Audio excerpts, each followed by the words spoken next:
I used to be a senior executive at Dell. I told you about this before we got on the show.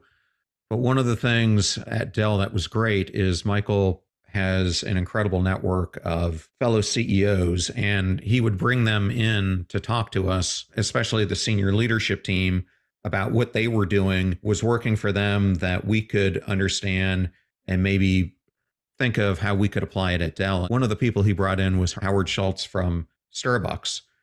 And Howard actually talked to us about how Starbucks was a constant learning environment, at least the way he was leading it. And it's another company that you highlighted in the book. Can you talk about Starbucks and how they have built this learning culture? Absolutely. They all constantly solicit feedback from their employees, from their customers. Soliciting feedback is such a powerful tool because we uncover things that we don't even are not aware of, right? And we're trying, as humans, we're social beings. So we're trying to produce an outcome on somebody else, whether it's our boss or our customer or our partner or friends.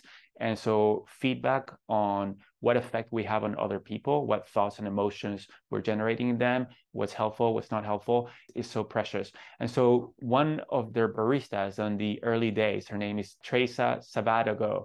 She was going to college and she was very busy. She was involved in all kinds of extracurricular activities, and she had two jobs because she had to pay for college.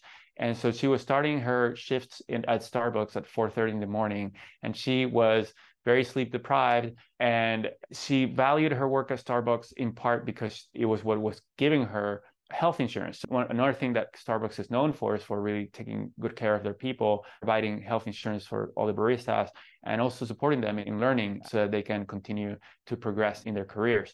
But so Teresa was very sleep deprived and she was having trouble remembering orders from customers. And it was a very chaotic environment where the person at the cash register would just shout what the order was, and other people were supposed to remember what the order was, and they were operating okay. But for Trace, I was having particular trouble remembering the order. So she was making a lot of mistakes. She was asking their colleagues, hey, what did that person order again? And that was frustrating to them. And at that point, Teresa might have concluded, okay, I'm not good at this. I'm really struggling. And maybe being a barista is not the good thing for me. I'm going to see what other job I might be good at. But in her case, she said, okay, what if we write the order on the side of the cup? And she asked her colleagues, hey, would that be okay with you if we did this and we can try it out?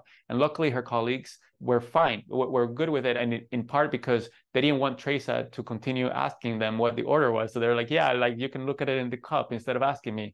And that worked really well there. It led to the Starbucks store being more quiet and to the cash register person to be able to focus on the customer more rather than yelling what the order was or with all this noise, which led to a better customer experience.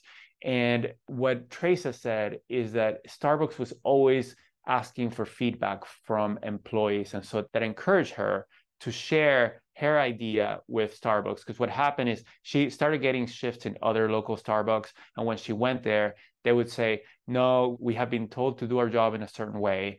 And it's not to write the orders in the side of the cup. So we have to follow the procedure. But Teresa felt comfortable with Starbucks soliciting feedback all the time, saying, hey, this is something that we've tried in our store. It's working really well. Why didn't you consider this? And as a result of that, now Starbucks has improved that system since they took Teresa's idea and they have iterated and made it a lot better. And so now wherever you get a Starbucks in whatever way, the order is put in the side of the cup, is now printed, regardless of whether it's through a partner like DoorDash or you order it online. And it's an example of the value of regularly and frequently soliciting feedback from your people and from the people that you serve.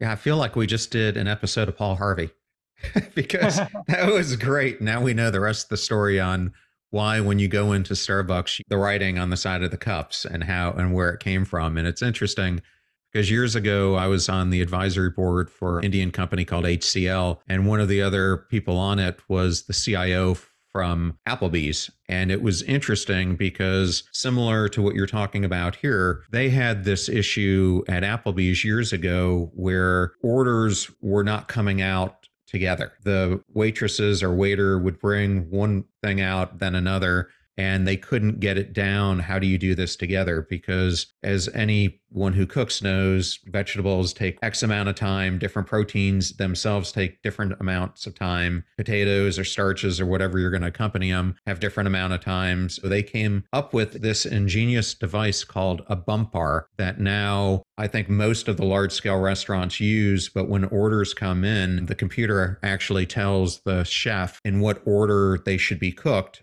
And then once they put an activity down, they hit the bump bar and it leads them to the next things that they have to do to then come out with the perfect timing, heat, etc. for the meal. So I think they're both great examples of a learning environment. Very cool. I didn't know that. That's a cool strategy. Thank you for sharing that.